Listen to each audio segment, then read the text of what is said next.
ఆ మధ్యకాలంలో మీటింగ్ అయితే వెళ్ళాను. వెళ్తే అక్కడ ఒక విషయం తెలిసింది. తెలిసిన విషయం ఏంటంటే పాతది. ఏంటంటే బ్రాహ్మణులు పేదవారా అని. చరిత్రలో బ్రాహ్మణులు పేదవారని చేసిన విషయం ఏమిటంటే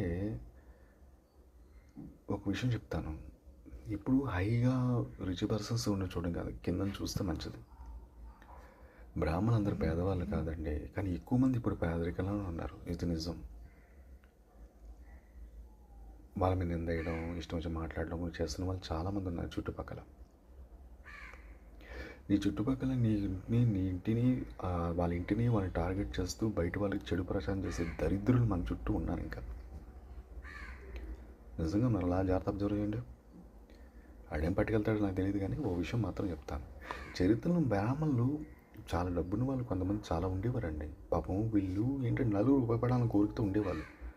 అసలు ఏంటి బ్రాహ్మణ పేదరికంలో పెట్టిన పరిస్థితిని చూద్దాం ఒకసారి. వీళ్ళందరూ మా మీటింగ్లోని వేల కొద్దీ మీటింగ్ అయింది చాలా సంవత్సరాల క్రితం. అప్పుడు చెప్తున్న కొన్ని విషయాలు నాకు చాలా ఆశ్చర్యం వేసింది. వీళ్ళు స్వయంకృత అపరాధం అంటూ పక్కన పెడదాం. వీళ్ళు ఏంటంటే ఉదారత ఇవ్వడం, ఎదుటి వరకు అతి విశ్వాసం, భవిష్యత్తుపై దృష్టి సారించకపోవడం. ఆల్మోస్ట్ అదే జరిగేది. ఎలాగంటే ప్రతి మండలంలో అగ్రహారం పేరుతో ఒకటో రెండో గ్రామాలు ఉన్నాయండి. అప్పటి కాలంలో చక్రవర్తులు, సామంతులు, జమీందారులు ఏంటి బ్రాహ్మణులకి వాళ్ళు ఉన్న విద్వత్తుకి మనం దానంగా ఇచ్చినవి అనమాట ఇవన్నీ. కవులు, పండితులు, వేద పండితులు చక్కని పరిపాలన చేసేవారండి. నిజానికి తెలంగాణ రామలింగం చూసుకుని ఎంత తెలివిగా ఉండి ఎన్నిసార్లు కృష్ణదేవరాయ సామ్రాజ్యాన్ని కాపాడాడు మహామంత్రి తిమ్మరస్తోనే. జాగ్రత్త చూసేయండి. పెద్దరామాచార్యుడు కాపాడాడ.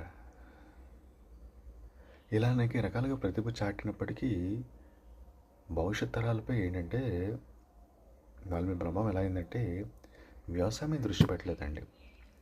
ఇక్కడ ఏమవుతుందంటే ఈ ఫార్మర్స్, ఈ ఎంప్లాయీస్ వాళ్ళ దగ్గర వచ్చేస్తున్న రైతులు కూలి ఇష్టారాజ్యంగా ఉండేది. ఒకప్పుడు ఒక సామెత ఉండేది, మీకు తెలుసా?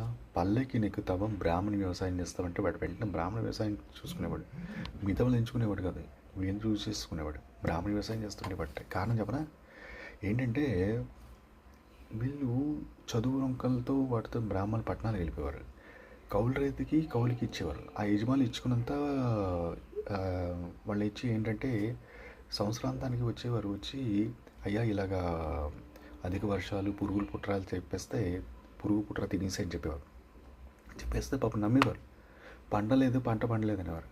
పాపం వీళ్ళు ఎదిరిచ్చేవారు. కొన్ని టైంలో పొలం కేసి వీళ్ళు చూసేవారు కాదు. చివరికి విసుగొచ్చేసరికి కౌలు రైతుకి ఇచ్చేవారు. అందులో చీటింగ్ చాలా జరిగేది. ఇది ఆస్తులు ఏ విధంగా పోగొట్టుకున్నారు. వీళ్ళు ఏంటంటే మన బ్రాహ్మణులు అంటే సాటి పేద బ్రాహ్మణులు బాగా పట్టించుకుంటారు, వాళ్ళ గురించి గౌరవంగా మాట్లాడతారు, వాళ్ళు ఉపకారం చేస్తారండి. కానీ ఉపకారం చేయాలంటే సొంత కుల